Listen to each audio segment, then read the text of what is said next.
नमस्कार प्रिय विद्यार्थियों, स्वागत है आप सभी का आपके अपने ऑनलाइन यूट्यूब चैनल पर।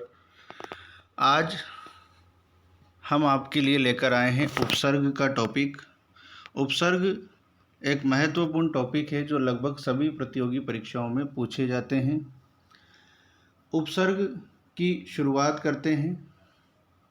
उपसर्ग शब्द किस भाषा का है? तो आपको पता होना चाहिए, उपसर्ग शब्द संस्कृत भाषा का होता है। अब प्रिय विद्यार्थियों, आपसे पूछा जाए कि उपसर्ग शब्द का निर्माण कैसे हुआ, तो आपको पता होना चाहिए उपसर्ग में उप धन सर्ग के मेल से ये शब्द बनता है, अर्थात उप में सर्ग शब्द जुड़ने पर शब्द बनता है उपसर्ग। उपसर्ग में उप एक उपसर्ग है और सर्ग है मूल शब्द। पूछे उपसर्ग शब्द में कौन सा उपसर्ग है, तो उप उपसर्ग। मूल शब्द कौन सा है, तो सर्ग। आपसे पूछे उपसर्ग शब्द में जो उप है उसका अर्थ क्या होता है, तो उप का अर्थ होता है समीप और सर्ग शब्द का अर्थ होता है सृजन या निर्माण। तो प्रिय विद्यार्थियों, ये मैंने आपको बताया कि उपसर्ग शब्द कैसे बना और उपसर्ग शब्द में उप का अर्थ क्या है और सर्ग का अर्थ क्या है। उपसर्ग शब्द में उपसर्ग कौन सा है, उप उपसर्ग, और मूल शब्द कौन सा है, सर्ग। उपसर्ग का शाब्दिक अर्थ क्या होता है, पूर्व में आना, क्योंकि उपसर्ग मूल शब्द के प्रारंभ में जुड़ते हैं, अर्थात पूर्व में जुड़ते हैं। देखते हैं परिभाषा। वे शब्दांश जो मूल शब्द के प्रारंभ में जुड़कर शब्द में परिवर्तन या विशिष्टता ला देते हैं। प्रिय विद्यार्थियों, उपसर्ग शब्द नहीं हैं, शब्दांश हैं और इनका काम है मूल शब्द के प्रारंभ में जुड़ना और जुड़कर शब्द में परिवर्तन या विशिष्टता लाना। ये दोनों बातें हम देखेंगे कि परिवर्तन या विशिष्टता कैसे लाते हैं। जैसे परिवर्तन का उदाहरण देखते हैं। जब ज्ञान शब्द में अ प्रत्यय जोड़ा गया तो शब्द बना अज्ञान, अर्थात ज्ञान का एकदम उल्टा ज्ञान शब्द में ही परिवर्तन हो गया जब अ उपसर्ग उसमें जुड़ा। जब ज्ञान में अ जुड़ा तो शब्द हो गया अज्ञान, अर्थात शब्द में परिवर्तन होना, ज्ञान का उल्टा हो गया शब्द अज्ञान। अब उपसर्गों का काम है शब्द में परिवर्तन करना। ये मैंने आपको समझाया, जब ज्ञान में अ जुड़ा तो शब्द हो गया अज्ञान, यानी शब्द में एकदम से परिवर्तन। और शब्द में विशिष्टता लाना भी देख लेते हैं। विशिष्टता का तात्पर्य शब्द को विशेष बना देना। जब ज्ञान शब्द में वि उपसर्ग जुड़ा तो शब्द बन गया विज्ञान, अर्थात विशिष्ट ज्ञान। तो यहाँ परिवर्तन नहीं हुआ, विशिष्टता आई है। तो उपसर्ग का कार्य है शब्द में परिवर्तन करना या विशिष्टता लाना। जब ज्ञान में अ जोड़ा तो अज्ञान बना, शब्द में परिवर्तन हुआ, और जब ज्ञान में वी बना तो विज्ञान बना, शब्द में विशिष्टता आई। अब प्रिय विद्यार्थियों, परीक्षाओं में कई बार प्रश्न ऐसे भी आते हैं कि उपसर्ग की विशेषता नहीं है, तो हमें याद होना चाहिए कि कौन कौन सी विशेषताएं हैं, तब ही हम उस प्रश्न का जवाब दे पाएंगे। तो उपसर्ग की विशेषता में पहली विशेषता है उपसर्ग नवीन शब्द निर्माण में सहायक होते हैं, अर्थात उपसर्गों का काम है नए नए शब्द बनाना, मूल शब्दों के प्रारंभ में जुड़ करके नए नए शब्द बनाना। तो ये सही है। उपसर्ग का स्वतंत्र प्रयोग नहीं होता, क्योंकि उपसर्ग तो शब्दांश है और शब्दांशों का स्वतंत्र प्रयोग नहीं होता।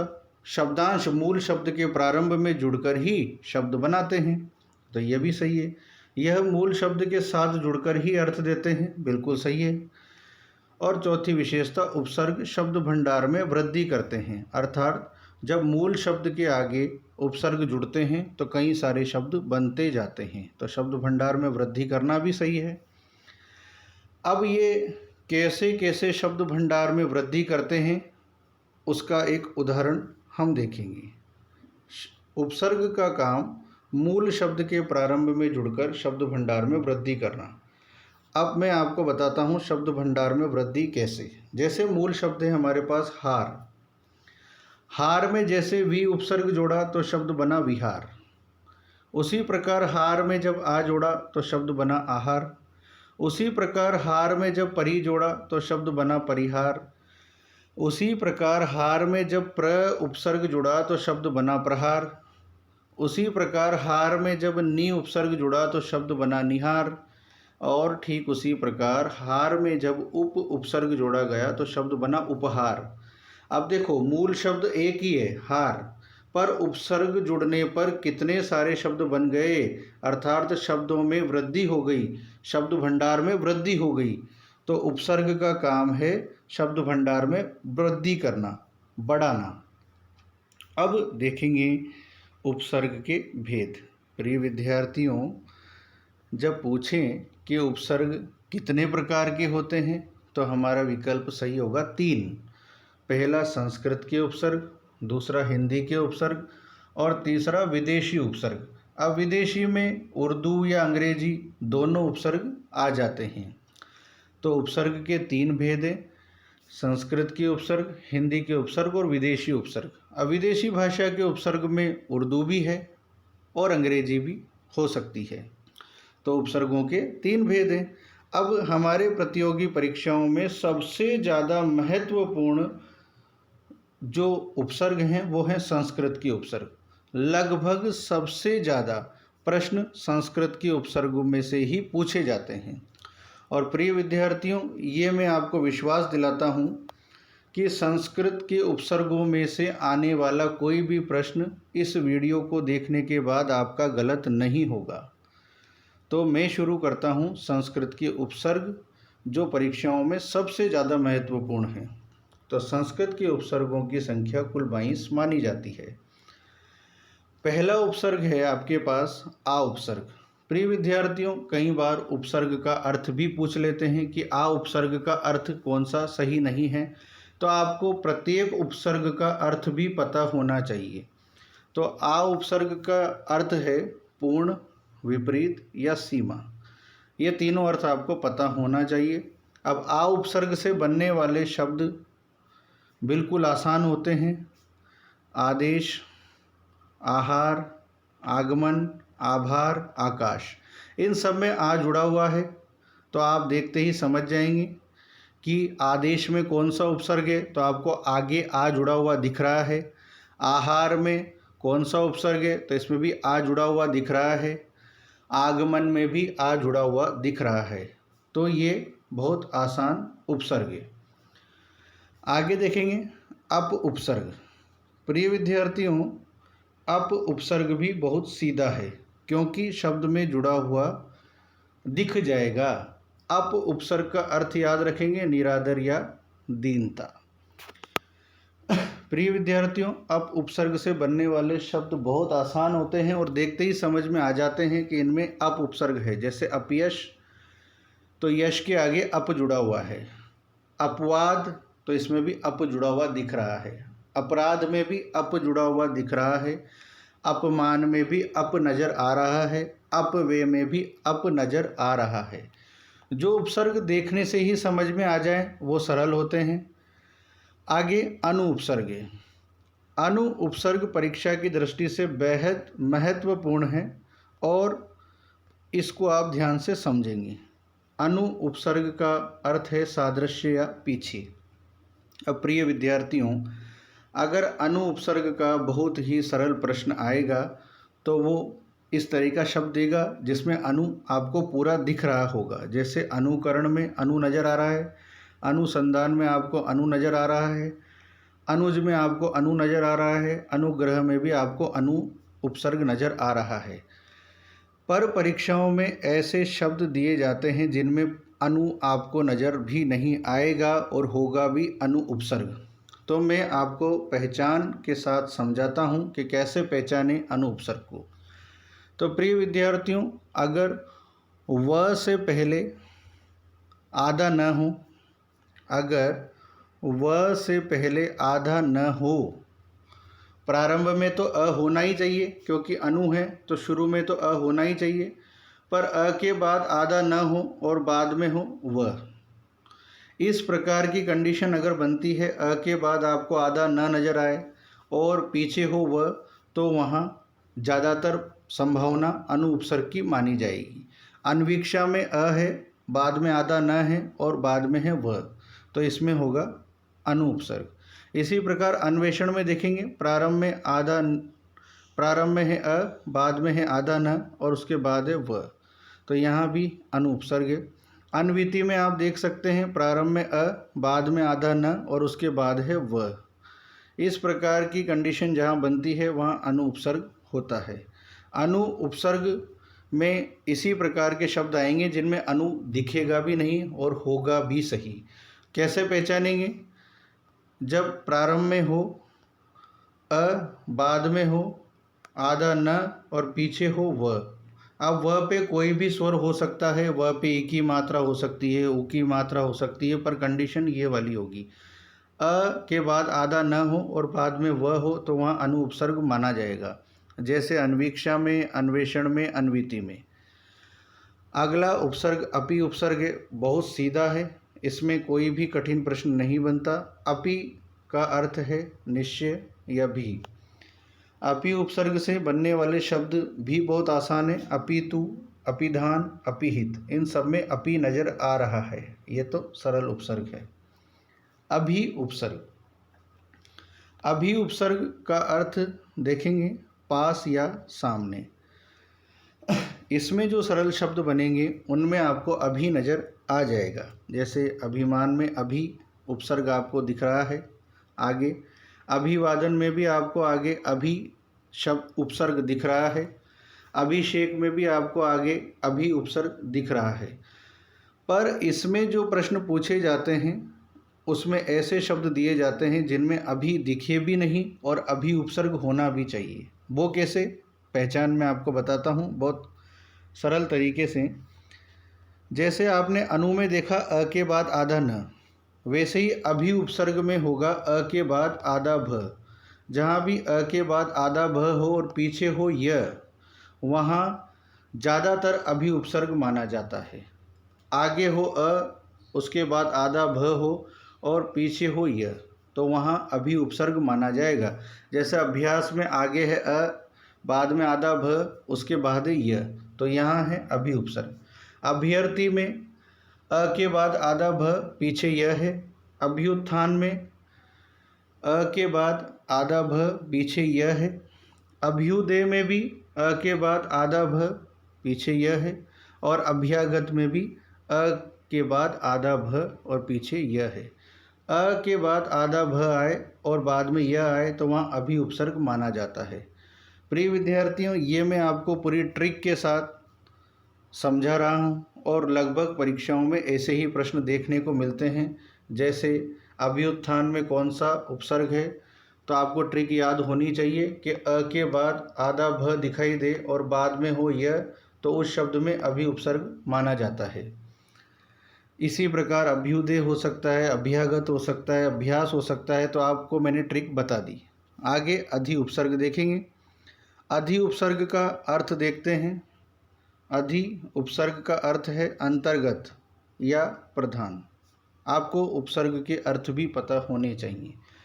अब अधि उपसर्ग से अगर बनने वाला शब्द सरल होगा तो किस प्रकार का होगा? जैसे अधिनायक, इसमें अधि नज़र आ रहा है, अधिकार में अधि नज़र आ रहा है। परीक्षाओं में ज़्यादातर ऐसे प्रश्न पूछे जाते हैं जिनमें अधि नज़र नहीं आएगा और उस शब्द में होगा भी अधि उपसर्ग, जैसे अध्यक्ष। अब अध्यक्ष में कैसे पता लगेगा कि अधि उपसर्ग है? तो आपको पहचान बताऊं, अ के बाद आधा ध आए और बाद में आए य। प्रिय विद्यार्थियों, दोबारा सुनो। शब्द में हो प्रारंभ में अ, बाद में हो आधा ध और पीछे हो य, तो वहाँ अधि उपसर्ग माना जाता है। दोबारा फिर सुने। प्रारंभ में अ आए, बाद में आए आधा ध और पीछे आए य। इस प्रकार की जो कंडीशन है वो अधि उपसर्ग की मानी जाती है। जैसे अध्यक्ष में प्रारंभ में अ है, बीच में आधा ध और बाद में य, तो अध्यक्ष में अधि उपसर्ग। इसी प्रकार अध्याय में प्रारंभ में है अ, बाद में आधा ध और पीछे है य, तो अध्याय में भी अधि उपसर्ग। अधिउड़ा में भी यही कंडीशन है, अ के बाद आधा ध और पीछे य है, तो अधिउड़ा में भी अधि उपसर्ग। इसी प्रकार अध्ययन में अध्यवसाय में और अध्यादेश में, क्योंकि इनमें अ के बाद आधा ध और पीछे यह है। इस प्रकार की पहचान अधि उपसर्ग की होती है और लगभग परीक्षाओं में यही प्रश्न पूछे जाते हैं। अति उपसर्ग। अति उपसर्ग में देखेंगे आप, अति उपसर्ग का अर्थ आपको पता होना चाहिए, क्योंकि कई बार परीक्षाओं में शब्द न देकर के उपसर्ग का अर्थ ही पूछ लेते हैं। तो अति उपसर्ग का अर्थ होगा ऊपर, अधिक या परे। प्रिय विद्यार्थियों, अति उपसर्ग से बनने वाले शब्द अति प्रिय बहुत सरल है, अतिरिक्त बहुत सरल है, क्योंकि इनमें अति नज़र आ रहा है, पर परीक्षाओं में उदाहरण इस तरीके के होते हैं जिनमें अति उपसर्ग नज़र भी नहीं आएगा और होगा भी अति, जैसे अत्यधिक। अब बहुत आसानी से मैं आपको समझा रहा हूँ, इसकी भी ट्रिक देखें आप, आपको सुनते ही समझ में आ जाएगा। अति उपसर्ग में जब ऐसे शब्द आएँ तो पहचान यह है कि अ के बाद आधा त हो और बाद में हो यह। इस तरह की कंडीशन किसी शब्द में बन रही है तो वहाँ अति उपसर्ग है, यानी प्रारंभ में अ, बाद में आधा त और पीछे हो यह, तो वहाँ माना जाएगा अति। जैसे अत्यधिक में आगे अ है, बाद में आधा त है और पीछे है यह, तो इसमें माना जाएगा अति उपसर्ग। अत्यंत में भी यही कंडीशन है, आगे अ, बीच में आधा त, पीछे है यह, तो अत्यंत में भी अति। अत्यल्प में भी यही है, अ के बाद आधा त फिर यह, ऐसे ही ये शब्द दोबारा टाइप हो गया। अत्याचार में देखें, अत्याचार में भी वही अ के बाद आधा त यह, और अत्युक्ति में भी अ के बाद आधा त और यह। जब भी प्रिय विद्यार्थियों ऐसे कठिन शब्द आएँ तो आप देखिए कि अ के बाद आधा त हो और पीछे यह हो। अब यह पे कोई भी स्वर हो सकता है, यह पे ऊ की मात्रा हो सकती है या अ का स्वर हो सकता है, पर कंडीशन ये होगी अ के बाद आधा त और फिर हो यह, तो वहाँ अति उपसर्ग माना जाएगा। यह मैंने आपको बहुत ही आसान भाषा में समझाया। आगे देखते हैं अव उपसर्ग। प्रिय विद्यार्थियों, अव उपसर्ग में अव का अर्थ है अनादर या हीनता। शब्द बहुत आसान है, इससे बनने वाले सभी शब्दों में अव नज़र आएगा, जैसे अवमानना, अवगुण, अवहेलना, अवसाद, अवज्ञा। इन सब में आप आगे अव देख सकते हैं, इसलिए इस प्रकार के उपसर्ग में से कोई प्रश्न आपका गलत नहीं होगा, क्योंकि प्रारंभ में अव आपको दिखाई देगा। अवमानना में अव है, अवगुण में अव है, इसी प्रकार अवहेलना में भी अव है, तो इसमें सभी में उपसर्ग आपको नज़र आ जाएगा। उप उपसर्ग भी बहुत आसान है। उप उपसर्ग का अर्थ है समीप, सहायक या गुण। प्रिय विद्यार्थियों, उप से बनने वाले सभी शब्दों में उप आपको नज़र आ जाएगा। उपहार में उप जुड़ा हुआ है, आगे उपवास में भी उप जुड़ा हुआ है, उपेक्षा में भी उप है, उपधन ईक्षा गुण संधि और उपसर्ग है उप। उपांग में भी उप है, उप प्लस अंग दीर्घ संधि, तो इसमें भी उप है। और उपमा में भी उप है, उप धन मा। तो उप उपसर्ग के शब्द सरल ही आपको देखने को मिलेंगे। अब आप देखेंगे उद या उत, इसके भी शब्द सरल ही होते हैं। तो जहाँ ऊ के बाद आधा द आपको देखने को मिले या आधा त देखने को मिले, तो वहाँ आप उद उपसर्ग बताएंगे। जैसे पहला शब्द है, पहले आप उद या उत का अर्थ देख लें। उद या उत का अर्थ है उच्चता, ऊपर या श्रेष्ठ। पहचान सुन लें, जहाँ भी ऊ के बाद आधा द नज़र आए या आधा त नज़र आए, वहाँ आपको बताना है उद उपसर्ग। और उद विकल्प में नहीं हो तो बताना है उत, पर पहली प्राथमिकता रहेगी उद की। अब बनने वाला उदाहरण देखें। उद्गम, ऊ के बाद आधा द है। उद्धार में भी उद है, आधा द है। उच्चारण में भी उद उपसर्ग है, क्योंकि उत धन चारण। उल्लास में भी उत धन लास। उन्नति में भी उत धन नति, उज्ज्वल में भी उत धन ज्वल, और उत्तीर्ण में उद धन तीर्ण, उड्डयन में उत धन डयन। यानी ये सब उदाहरण व्यंजन संधि के हैं और इन सब में उद या उत उपसर्ग का प्रयोग हुआ है। आगे देखेंगे वी उपसर्ग। वी उपसर्ग में जो वी उपसर्ग का अर्थ है वो है विशेष या अभाव। बनने वाले शब्द बहुत आसान है, जैसे विदेश, विभाग, इनमें वी उपसर्ग आगे जुड़ा हुआ हमें दिख रहा है। विदेश में वी जुड़ा हुआ है, विभाग में वी जुड़ा हुआ है। पर परीक्षा में कुछ इस प्रकार के शब्द दिए जाते हैं जिनमें वी दिखाई नहीं देगा और होगा भी वी उपसर्ग। तो पहचान से समझेंगे, जैसे व्यय शब्द दे दिया, इसको कैसे पहचानेंगे कि इसमें वी उपसर्ग है। तो ध्यान रखें, आधे व के बाद जब भी यह हो तो वहाँ वी उपसर्ग माना जाएगा। प्रारंभ में आधा व हो, बाद में हो यह, तो वहाँ वी उपसर्ग माना जाएगा। जैसे व्यय, व्यय में आधे व के बाद है यह, तो यहाँ वी उपसर्ग होगा। व्यास में भी यही है, आधे व के बाद यह। व्यंजन में भी यही है, आधे व के बाद यह। यही कंडीशन व्यू में है, यही व्यवसाय में है। और ये पीछे के दो शब्द हैं विमल और विहीन, इनमें तो वैसे ही वी उपसर्ग नज़र आ रहा है। और व्यक्ति में भी आप पहचान देख सकते हैं, आधे व के बाद यह आपको दिखाई दे तो वहाँ होगा वी उपसर्ग। अब देखेंगे आप नी उपसर्ग। प्रिय विद्यार्थियों, ये जो नी उपसर्ग है इसका अर्थ हम सबसे पहले देखेंगे। नी उपसर्ग का अर्थ है निषेध या अधिकता। उदाहरण सरल अगर आएंगे तो इस प्रकार के होंगे, निवारण या निषेध। इनमें आपको नी नज़र आ रहा है। पर अगर इनमें भी थोड़े कठिन उदाहरण आते हैं तो कैसे होंगे, उनको पहचानने के लिए ट्रिक ध्यान से सुनेंगे। जब भी आधे न के बाद यह दिखाई दे आपको, प्रारंभ में हो आधा न, बाद में हो यह, तो उस शब्द में नी उपसर्ग माना जाएगा। जैसे न्याय, न्याय में प्रारंभ में आधा न, बाद में यह है, तो यहाँ है नी उपसर्ग। न्यास में भी प्रारंभ में आधा न फिर यह है। न्यून में भी प्रारंभ में आधा न फिर यह है। न्यस्त में भी प्रारंभ में आधा न फिर यह है। ऐसी पहचान आपको नी उपसर्ग का बोध करा देगी।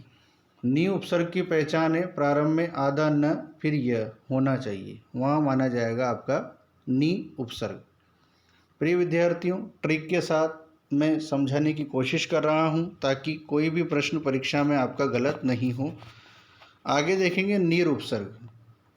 प्रिय विद्यार्थियों, निर उपसर्ग में र आधा है, हलंत है र पे। निर उपसर्ग का अर्थ देखेंगे। निर उपसर्ग का अर्थ है आपका निषेध, रहित या बिना। बनने वाले शब्दों की पहचान निर उपसर्ग से कैसे शब्द बनेंगे, तो नी के बाद आधा र, यह है निर, निर में है आधा र। अब ये आधा र शब्दों के ऊपर ऐसे भी नज़र आ सकता है, ऊपर आधा र। जैसे निर्बल में आधा र लगा हुआ है तो इसमें भी निर है। निर्भय में ऊपर र लगा हुआ है, इसमें भी निर उपसर्ग है। निर्मम में भी नी के बाद र की आवाज़ है, निर्मम, इसमें भी निर उपसर्ग है। अब मैं आपको बता रहा हूँ कि निर उपसर्ग से और कौन कौन सी पहचान आपके काम की है। प्रिय विद्यार्थियों, यह निरोग शब्द है, इसमें भी निर्धन रोग है। अब आपको यहाँ तो न पे बड़ी की मात्रा दिखाई दे रही है, पर याद रखें जब आप इसको अलग करेंगे तो इसका अर्थ देगा निर्धन रोग। तो निरोग में देखने में यहाँ बड़ा ई है पर उपसर्ग होगा निर। इसी प्रकार निरव में भी देखने में यहाँ आपको नी पे बड़ा ई दिखाई दे रहा है पर निरव में उपसर्ग है निर। नीरस में भी देखने में बड़ा ई नज़र आ रहा है न पे, पर नीरस में भी निर उपसर्ग होगा। निरोग में निर्धन रोग, निर्धन रव, निरव, और नीरस में निर्धन रस, तो इन तीनों में निर उपसर्ग है। परीक्षाओं में सबसे ज़्यादा पूछे जाने वाले शब्द हैं ये निर उपसर्ग में। निरक्षर में भी निर्धन अक्षर, इसमें भी निर उपसर्ग माना जाएगा। निरवयव शब्द में भी निर्धन अवयव, इसमें भी निर उपसर्ग है। और निर्धन में भी नी के बाद र की आवाज़ है निर, तो निर्धन में भी निर उपसर्ग माना जाएगा। बहुत आसान भाषा में हम समझ रहे हैं। निर उपसर्ग में ज़्यादातर ये शब्द देखने को मिलते हैं जिनमें विद्यार्थी गलतियाँ ज़्यादा करते हैं। तो निरोग, निरव, निरस, इनमें निर उपसर्ग बताना है। आगे देखेंगे निस उपसर्ग। अब निस उपसर्ग में निस का अर्थ है निषेध, रहित या बिना। निस उपसर्ग में जो बनने वाले शब्द रहेंगे उनमें मैं आपको पहचान से समझा देता हूँ बहुत आसान भाषा में। निस उपसर्ग को कैसे पहचाने? नी के बाद कोई भी स हो सकता है, चाहे ये आधा स आ जाए, चाहे ये वाला आधा स आ जाए, चाहे ये वाला आधा श आ जाए। नी के बाद इन तीनों में से कोई भी आधा श दिखे वहाँ निस उपसर्ग ही माना जाएगा, चाहे स सलेट वाला दिखे, षटकोण वाला दिखे या शलगम वाला दिखे, वहाँ आपको ये वाला ही उपसर्ग बताना है, निस वाला। जैसे निस्संदेह में नी के बाद हमें आधा स देखने को मिल रहा है तो यहाँ होगा निस। निष्काम में भी नी के बाद ये वाला श देखने को मिल रहा है तब भी उपसर्ग होगा आपका निस। और निःशुल्क में भी हमें ये श देखने को मिल रहा है तब भी हमारा सही उत्तर होगा निस, निस उपसर्ग। और निस्तेज में भी स है। तो इन सभी शब्दों में श तीनों प्रकार के हो सकते हैं, पर आपका विकल्प सही होना चाहिए कि इन सभी शब्दों में निस उपसर्ग है और निस में आप ये वाला निस उपसर्ग सही बताएंगे।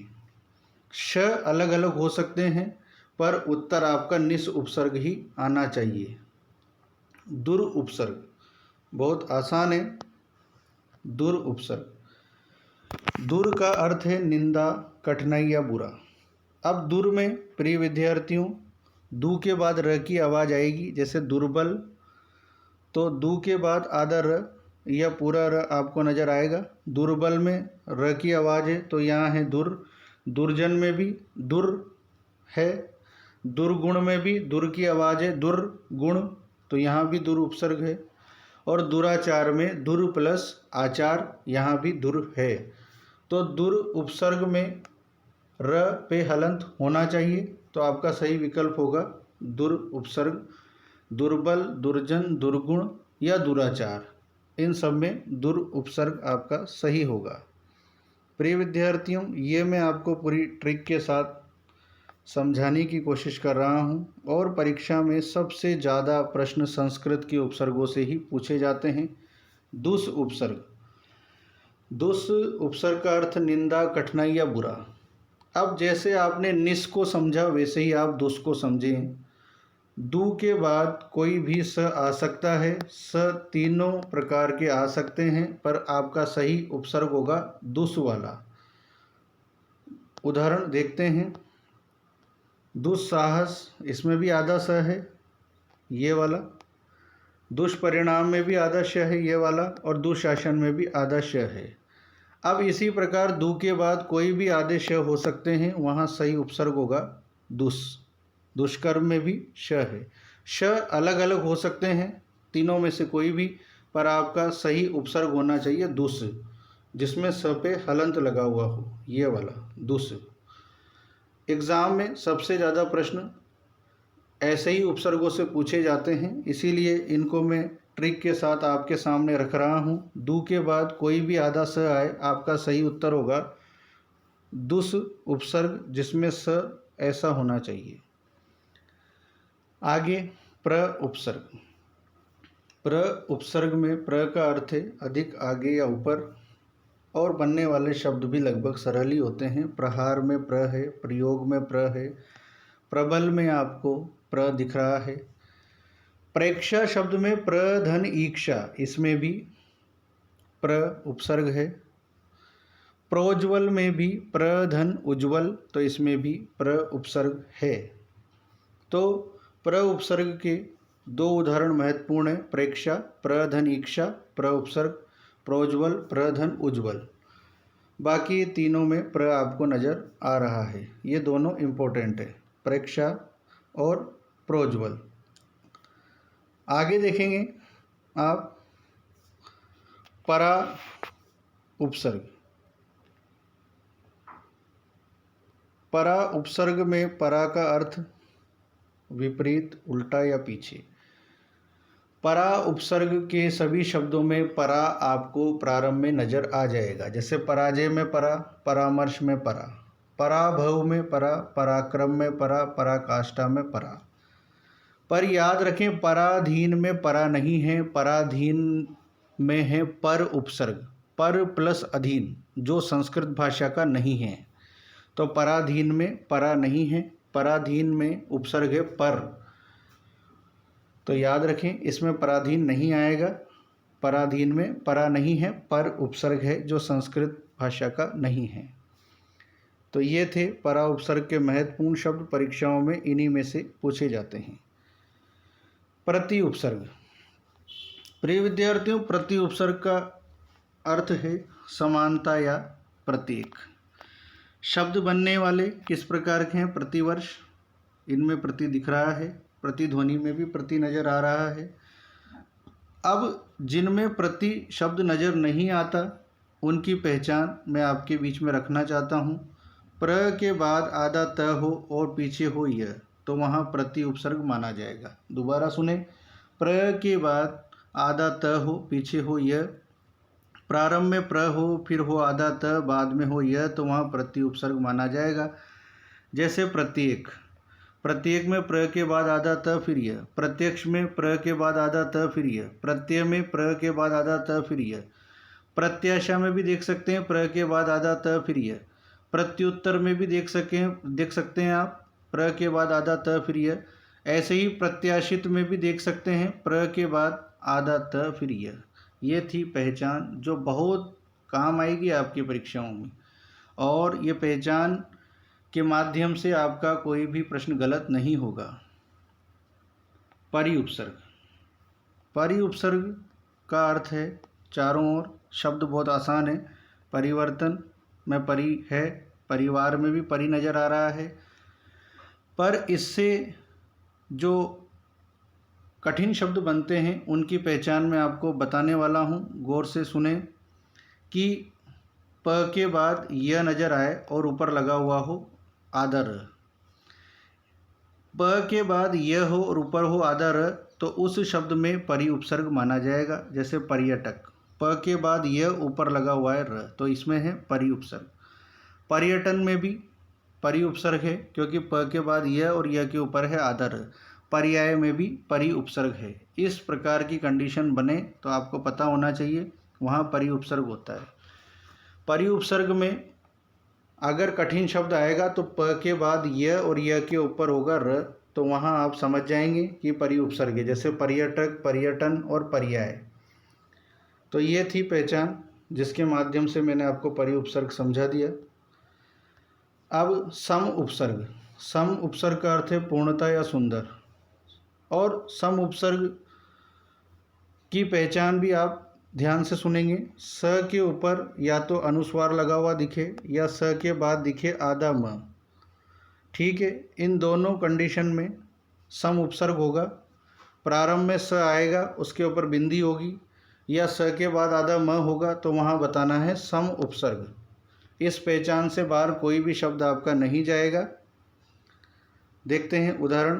पहला संयोग, तो यहाँ स के ऊपर है बिंदी, तो इसमें सम उपसर्ग। सम्मान में स के बाद आधा म आ ही रहा है, तो यहाँ सम उपसर्ग। संसार में भी स के ऊपर अनुस्वार है, संहार में भी है, संविधान में भी है। जब स के ऊपर अनुस्वार हो या हो स के बाद आधा म, तो वहाँ आपका सम उपसर्ग होगा, और सम का अर्थ होगा पूर्णता या सुंदर। बहुत आसान ट्रिक से मैंने आपको समझाए। ये उपसर्ग जो थे संस्कृत के, इनमें एक उपसर्ग और बचा हुआ है, सु उपसर्ग। तो सु उपसर्ग को आप देखेंगे। सु उपसर्ग का अर्थ है शुभ, अच्छा या सहज। सु उपसर्ग से बनने वाले सरल शब्द हैं सुयोग, इनमें सु नज़र आ रहा है, सुगम, नज़र आ रहा है सु, सुगम में भी सु नज़र आ रहा है। अब इससे बनने वाले कठिन शब्दों को समझें आप। जब भी आदेश स के बाद आपको व नज़र आए तो वहाँ आपको सु उपसर्ग बताना है। जब भी आदेश स के बाद व नज़र आए तो वहाँ ज़्यादातर संभावना होती है सु उपसर्ग की, और अर्थ होना चाहिए शुभ, अच्छा या सहज। जब आदेश स के बाद व नज़र आए और शब्द में अर्थ हो शुभ, अच्छा या सहज तो वहाँ सु उपसर्ग माना जाएगा। तो आदेश स के बाद व नज़र आ रहा है स्वागत में, तो यहाँ होगा सु। स्वल्प में भी आदेश स के बाद व नज़र आ रहा है तो यहाँ होगा सु। और स्वच्छ में भी आपको आदेश स के बाद व नज़र आ रहा होगा। प्रिय विद्यार्थियों, एक बार फिर सुने, आदेश स के बाद व का आना सु उपसर्ग की पहचान है, जिसका अर्थ होता है शुभ, अच्छा या सहज। प्रिय विद्यार्थियों, ये थे उपसर्ग जो मैंने आपको ट्रिक के साथ समझाए, और ये मेरा विश्वास है कि अगर आप इन 22 उपसर्गों को एक बार दोहराएंगे, देखेंगे, समझेंगे तो आपका कोई भी प्रश्न उपसर्गों से आने वाला गलत नहीं होगा। और परीक्षाओं में विश्वास मानिए, संस्कृत के उपसर्ग से बनने वाले शब्द ही सबसे ज़्यादा पूछे जाते हैं। और मैंने आपको उपसर्ग का टॉपिक पूरे विस्तार के साथ पढ़ाया, और इस वीडियो में मैंने आपको संस्कृत के उपसर्ग तक पढ़ा दिया। आगे हम देखेंगे अगले वीडियो में हिंदी के उपसर्ग, उसके बाद विदेशी उपसर्ग देखेंगे जिनमें उर्दू और अंग्रेजी के उपसर्ग भी शामिल होंगे। पर परीक्षाओं की दृष्टि से सबसे ज़्यादा प्रश्न संस्कृत के उपसर्गों से ही आए हैं। तो इन उपसर्गों का अध्ययन आप ध्यान से करें, सुने, समझें और बताएं कैसे लगा आपको ये वीडियो। आपको मैंने पूरी ईमानदारी के साथ इस टॉपिक को समझाने का प्रयास किया है। मिलते हैं अगले वीडियो में। धन्यवाद।